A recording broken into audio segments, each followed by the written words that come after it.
Welcome to our last PioPitch session in the fall 2015. Our very next one is scheduled for January 28th. Hi, I'm Taylor. I'm going to introduce our first presenter today. Her name is Sarah Arnold. She is the founder of Clutch MOV. She is a graduate of Miami University, and she's an architectural designer.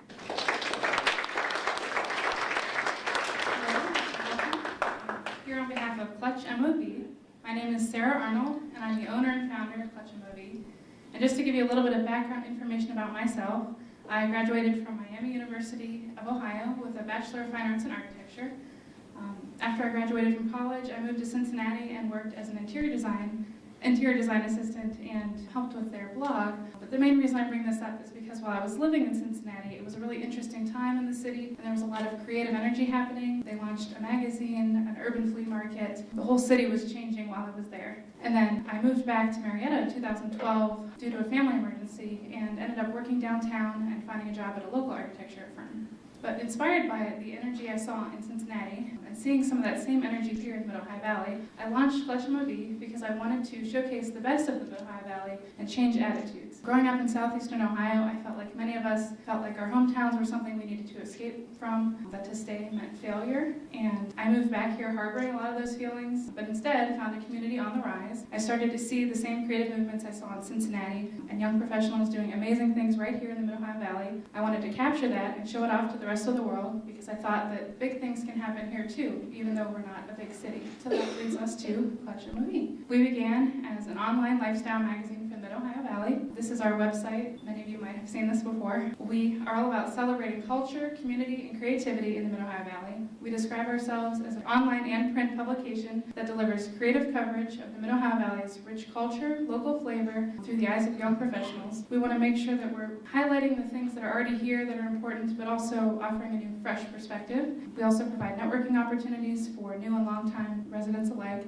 and we publish positive, current content each week. So a little bit more about our team. We are all volunteers currently. We have more than 40 writers, 4 staff photographers, 3 editors, 3 interns, and lots of talent. Some of the things we do: we publish 3 articles a week online. We publish 2 print magazines a year. We help with community service projects. We support local and small businesses. We host community events. We participate in local revitalization efforts. We send out a weekly email with local events, and ultimately, we're trying to make a difference. We're not just promoting the Mid-Ohio Valley. We want to distinguish that we're actually actively and passionately trying to make it a better place. So, what's next? We decided to take our efforts to the next level by launching a Kickstarter campaign. So some of our goals for doing this: we want to create and produce a product line, develop a mobile app, launch an e-commerce site to sell the products, host more community events, continue to print the magazine, pay our staff per article, because we think that's really important to honor all of the hard work they're doing, and develop a community calendar. So what some of this could look like: when I say develop a product line, and this is one of the main parts of this, and paying the contributors would be the main parts of our Kickstarter campaign, we really want to design modern, well-designed goods that are locally focused. Things like t-shirts, tote bags, postcards, books, prints, mugs. So what these could look like: these are currently 3 of the designs for our Kickstarter campaign. We're working with a local graphic designer named Alex Jones, and we really just wanted to draw upon some of the things that we think are important to the area. These are pretty basic in terms of not really specific to any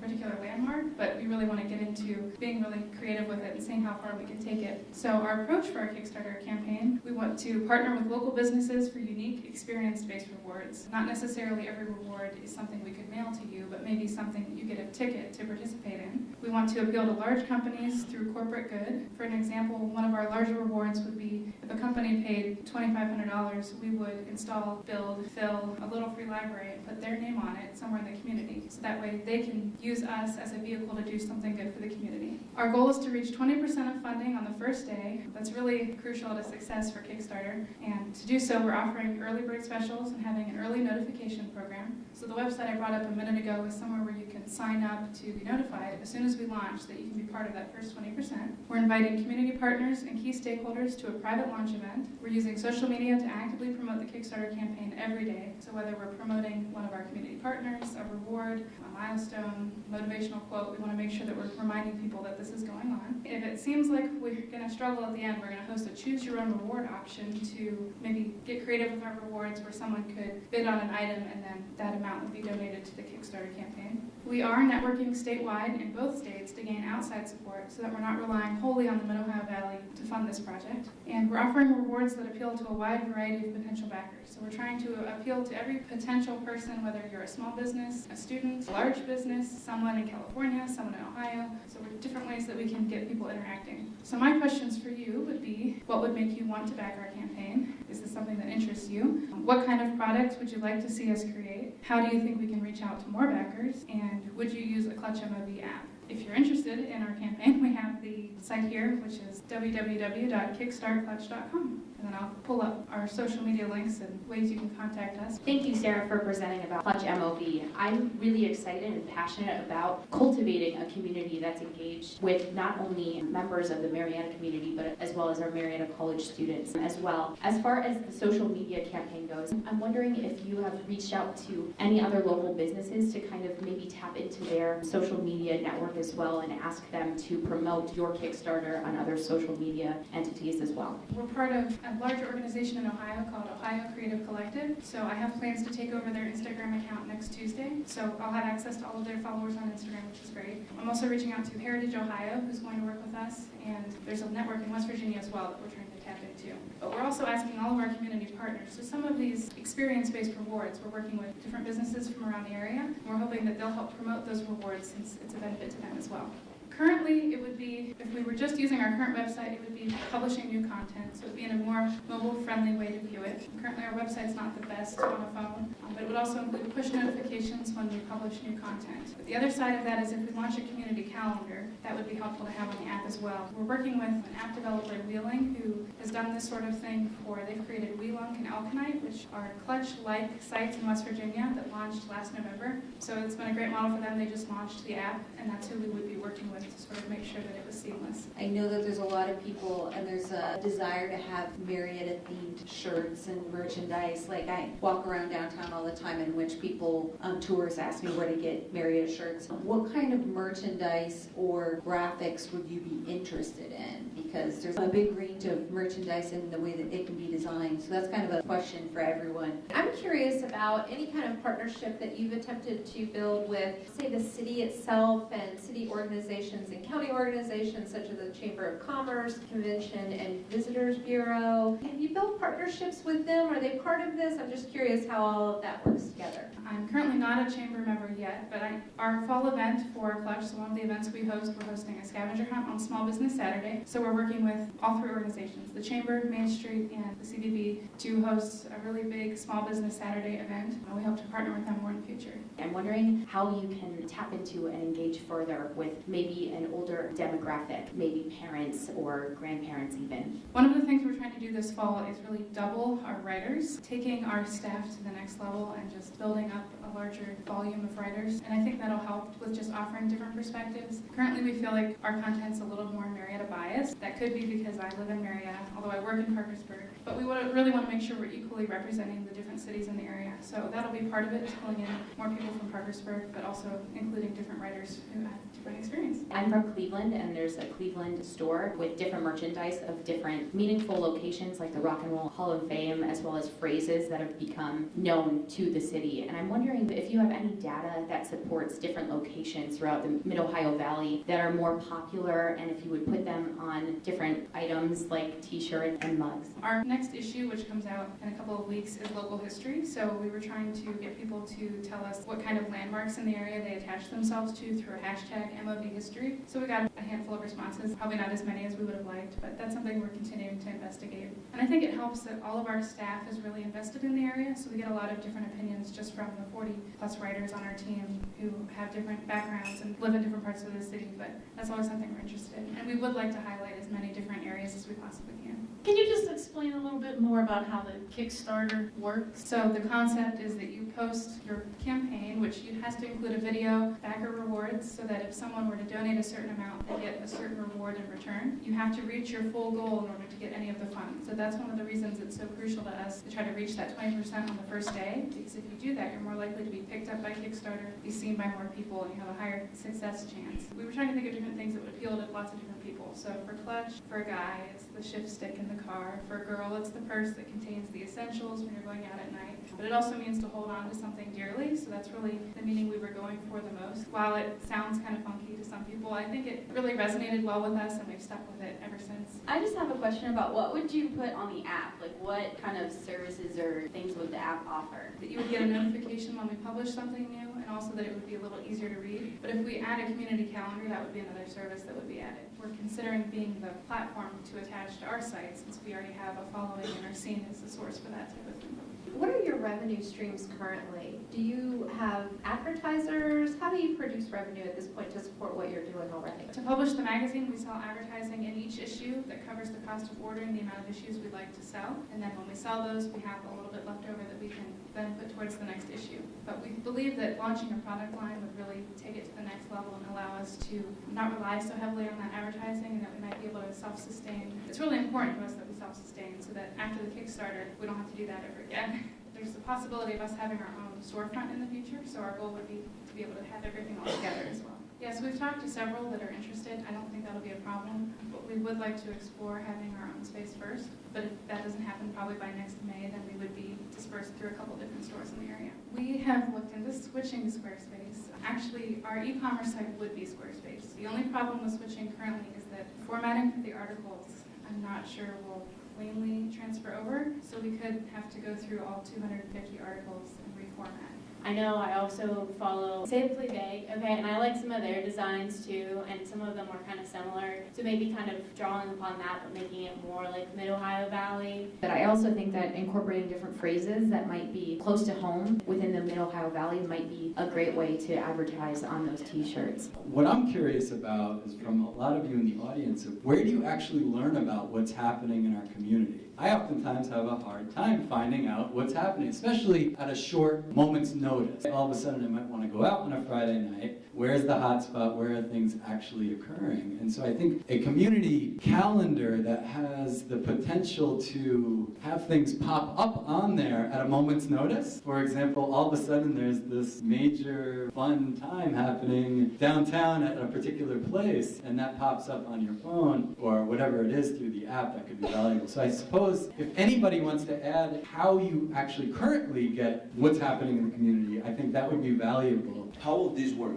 Is people going to sign up with like their Facebook or Instagram or any other social media, or will people have to create accounts, or how are you going to handle this? It would be a free download from the iTunes store. I think you can probably choose whether or not you would receive the push notifications. But other than that, there's no subscription service required for that. We currently have an email newsletter subscription, but that's separate. So you actually don't have to sign up to receive our content. You can just go on the website at any time. It would be really good if you make people actually like sign up with Facebook stuff like that. So this is real and reliable people. People that leave reviews and these kind of things are like people that is trusted. You just don't want anyone to be, oh yeah, this place is like really nice, you should come, and then you go and there's like no one there. Very true. So if you get people to sign up and stuff like it's real people, it's a little more trusted. So you should look into that. I know like a lot of students are always complaining that there's nothing to do around here. I know the Plain White Tees were in town like on Tuesday, and I didn't know it until after it happened. I think it'd be really cool if there was an app that just like popped right up on your phone with a notification about like the latest thing that was going on in town. As far as your merchandise goes, one particular store around town that I really like is Simple Pleasures, and I know that a lot of people do like their things, and it would be kind of cool if you could offer it at more of like a price that college students could have. Thank you so much, Sarah. Thank you all. Hi everyone, thank you for coming today. I'm Natalia and I'll be introducing Laurie and Mike McKain. They recently opened Casey's Candy in the Grand Central Mall in Parkersburg, so please let us welcome them. We've always been kind of entrepreneurs at heart. We've been in the mall business and doing kiosks and different things. So last Christmas we decided we would go to Meadowbrook Mall. We went to Meadowbrook Mall and had a kiosk up there. Of course, they have a candy store. Grand Central Mall does not have a candy store. So we started in January. We opened in September with Casey's Candies. We have a bulk candy store with fine chocolates and unique gift items. We're located in Grand Central Mall, down near Penny's, and our location is great because we're right outside the children's play area and inside of the movie theater and outside the food court, so it's a wonderful location. We are family owned. Actually, Case is the name of our grandson, so we named it after him. We have 30 years of experience in executive management between me and my husband, and marketing and sales experience with national companies. We have 10 years of additional experience with our family-owned business and are represented nationally in this business. Looking at our demographics, our key market demographics are teenagers to young adults and families. From our most recent information that we've gotten through Square and Google, we are running 25 to 34 as our age range for our shoppers. We fill a niche in the market with very little competition within the chocolate category and no competition within the bulk candy market. And we partnered with Sarah's Chocolates out of Canonsburg, Pennsylvania. They're about 2 hours away. And we actually talked to about 3 different chocolate companies, and we decided they were the best based on the taste, smoothness. I mean, they were just great, and we toured their facilities. So we did some research there to make sure that we were getting the finest chocolates available to bring to this area. This is the furthest south that they have a retail location. So we were pleased to get that opportunity with them.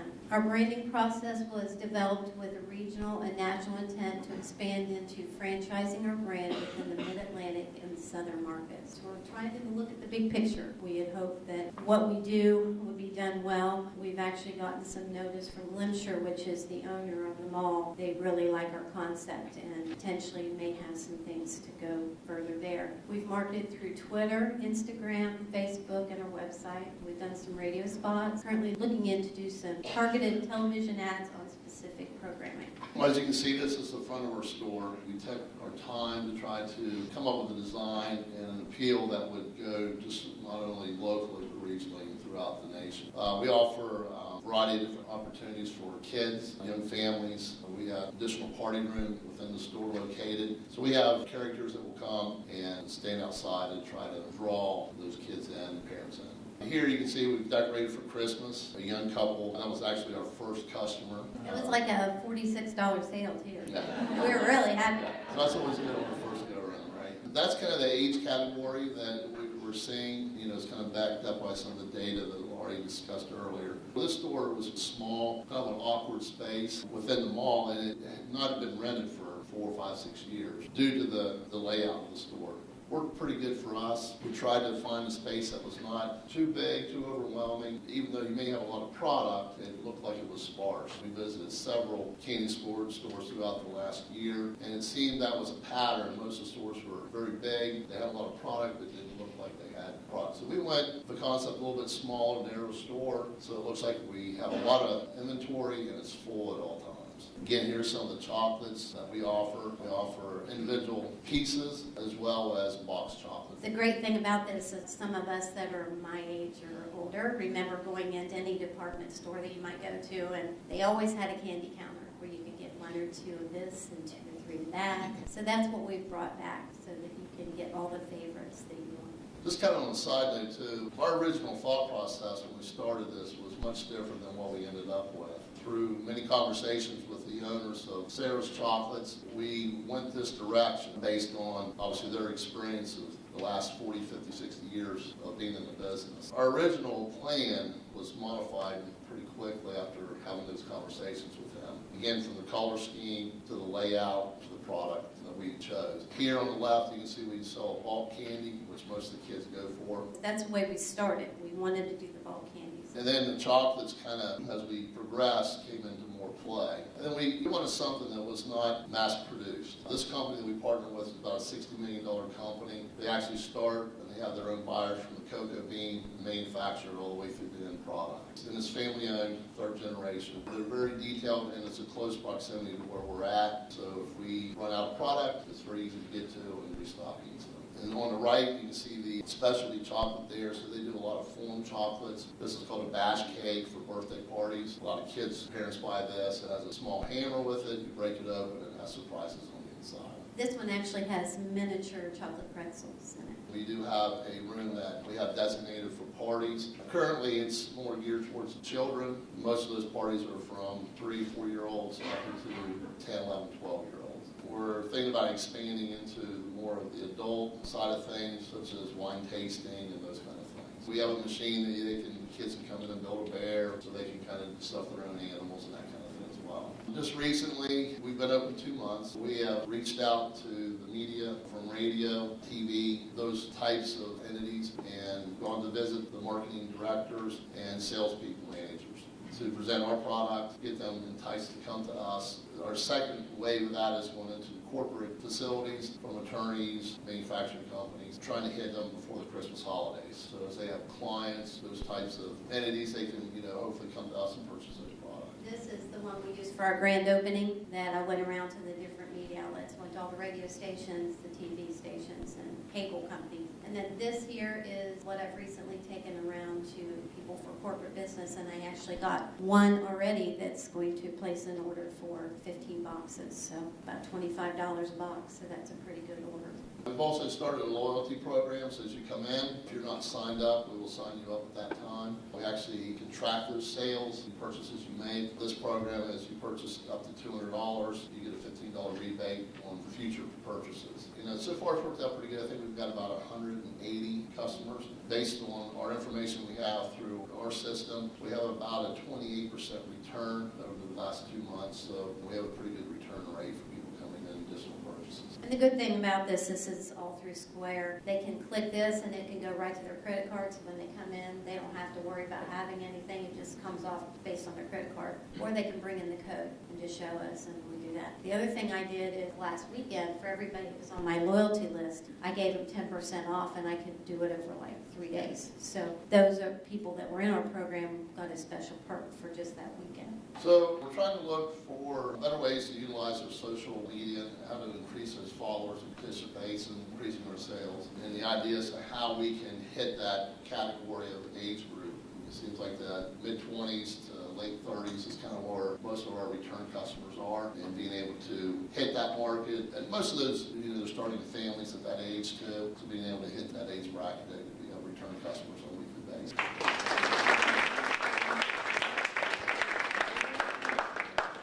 I just have a quick question. Since you're semi-partnered with Sarah's Candy, which I happen to love, and they also have an ice cream parlor there, is there any possibility that you're going to add that on later, or is it something that presents a lot of challenge with marketing in this area? There's a store in the food court that also serves ice cream, so our lease limits us to that. That category is kind of already taken. If they would move out or discontinue the use of that ice cream, then we could possibly do that. And we have the room to expand into that area as well. Other stores that we may do in the future would be an opportunity to incorporate that in our lease. I know that you mentioned that you liked that it was a little smaller, so that way it could seem like there are more candies available. I was just wondering if you faced any obstacles with crowding in your store, especially in that middle aisle. Has there been any kind of maneuverability challenges for your customers when they're trying to purchase candy? One thing that was a challenge that was actually a good challenge is that when we started with Sarah's, we were kind of modified in what we were going to do with them. They came in a big way, basically, because we're their most southern store. They really wanted a presence in this market. They ended up coming to us and really wanting to do a lot more. Just like for holiday, you'll see here, we had gaps between our hutches here. Well, they filled them with what they call these power wings. They're filled with chocolates. So they filled all of the gaps with chocolates. So they came in and really kind of changed up the way we're doing anything. It's very welcome to us, but they made things a lot fuller than we had planned. But they're definitely being a great partner for us. And it's an amazing following. People, when they hear the name Sarah's, they're just like, they can't believe they're here. So that was really good for us. It is a little tight. We have 2 registers to accommodate lines on both sides of the candy case. So, we're trying to address that. Of course, this is our first holiday season coming up, so I'm sure as we get through this, we'll modify as we go. We can get people out pretty quickly. We have 2 scales. We can weigh the bulk candy. Register the point of sale system is really user friendly for employees, so it works really well, and they're able to get people in and out. I'm 5'8", and I still had a problem with getting some of the candy off of the top shelf with the scoop. So maybe switch out all the tall ones up there, otherwise you're going to have a lot more stuff on the floor. One thing is I don't recall if there was many alternative packages, and so that may have changed since I was in there But one thing is that the candy is the candy and everybody loves candy. So often it's the packaging that draws people in. And so if you had a variety of different types of containers that you could kind of fill up with something and then give it to someone as a gift. I remember doing that for gifts for friends when I was a kid, for birthday parties, but also even like a colleague. Like I know that they love gummy candies and I can get this cute little container that they can then use for Post-it notes later on or something like that and fill it with some candy. That packaging variety would be really great, even if it's like different color Chinese takeout containers. As a parent of a toddler who frequents that play area in the winter, one thing you could do to draw people in, especially with kids, is to have some sort of like big gumball machine-esque type thing. And I say gumball machine type-esque is because as someone with a toddler, I don't want her to have a gumball. If there was some sort of like machine that you could get that like one of those crane scoops or whatever, and she could scoop up some candy, and then if she behaves well, then I'll reward her with that. That's a really great way to like draw someone to your store, and then the parent then can't resist getting some stuff for themselves. You know, I don't know how much those things cost, but that's something that I would really encourage and try to steer away from the big gumball things that kind of twirl down for the reason I just said. But that would be, I think, would be really helpful, especially in the winter. You're going to get a lot of people there. January, February, March, there's tons of families because their kids are stir crazy at that play area. Laurie, you mentioned that you're interested in additional opportunities for social media. Are you using the business options for social media, or are you just promoting them on your own? In other words, are you doing some sponsored posts? You're talking about banners or? No, I'm actually sponsored posts, and they do, you know, you can do the same thing on Twitter. We can talk, I mean, that would be a huge opportunity for you. Okay. And I wonder if you could even do some packaging for specific high schools and then promote it to those schools. Even at Christmas time, that might be something, but especially around their homecoming, proms, other sorts of things, it might be, you know, use their school colors, maybe do some things related to the high school. I mean, the idea of using it separately, like Sarah mentioned, right as well. We're actually talking with Sayers and allowing us to go and pursue those high schools so that we can partner with them direct versus having to go through the Pennsylvania stores.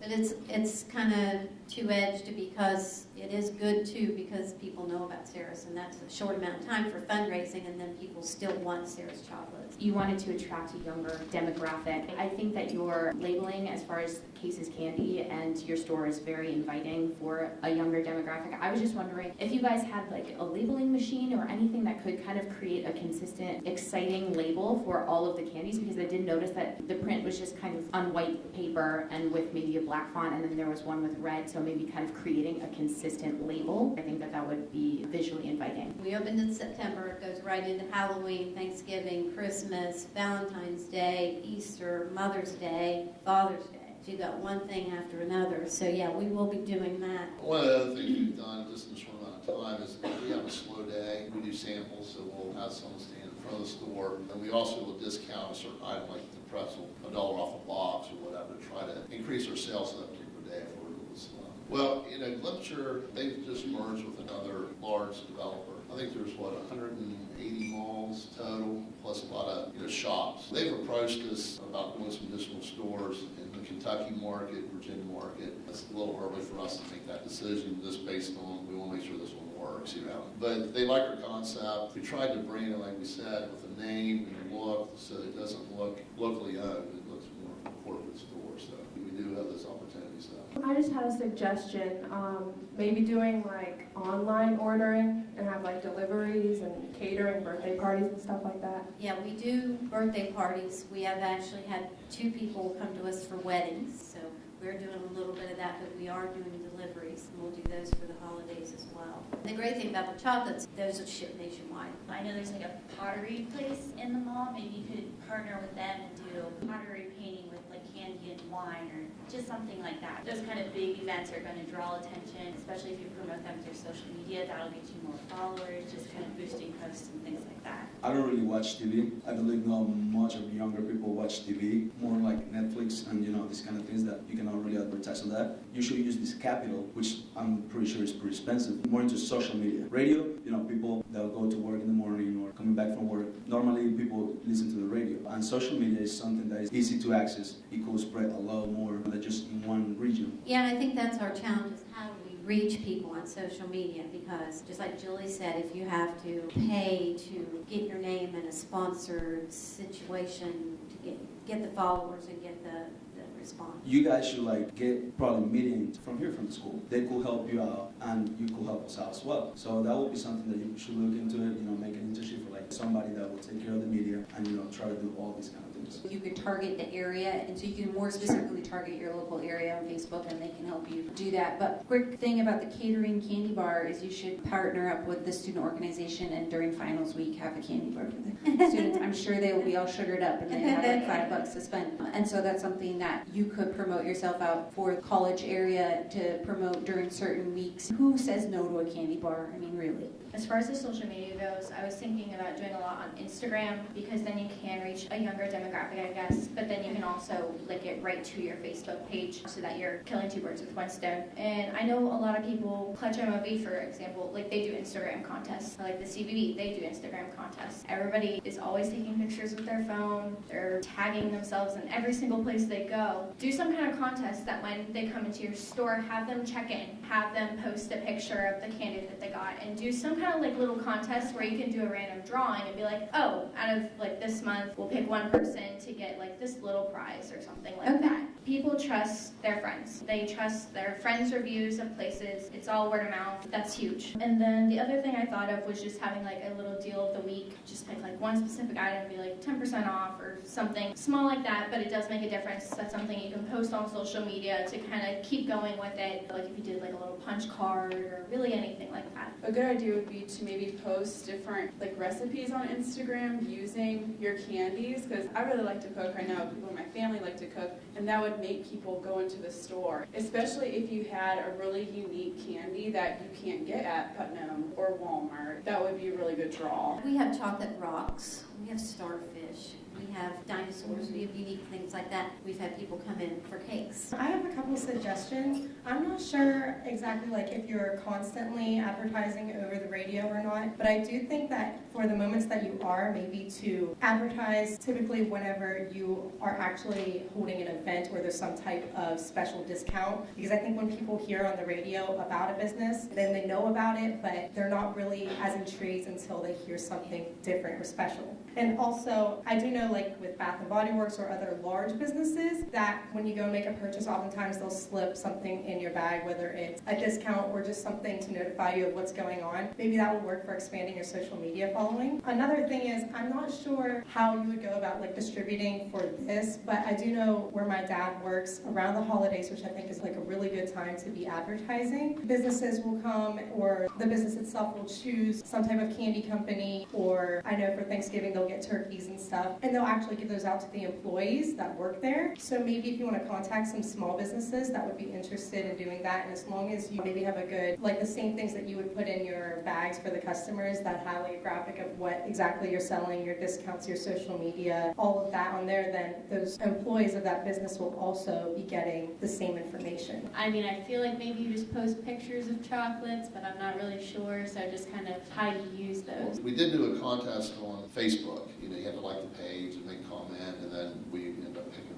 someone to win that prize. We gave away one of the bash cakes. Right now, Instagram, is obviously just the photos. Facebook, we try to do a couple posts every other day or once a day. On the Twitter account, I think it's not quite as active as what the Facebook and Instagram has been. Yeah, I think you could do more on Instagram from what I hear than you can on Twitter. Reach people more on Twitter, you're annoying, but Instagram is more okay. I also want to reiterate that one of SGA's primary goals this year is to really connect with and engage with different vendors throughout the community, and I know that we have participated in several conversations throughout SGA thinking of opportunities that we can really engage with different vendors, and we had success with that farmers market, and we would be more than happy to partner with you guys, and please contact us. Sample from Laurie and Mike, thank you.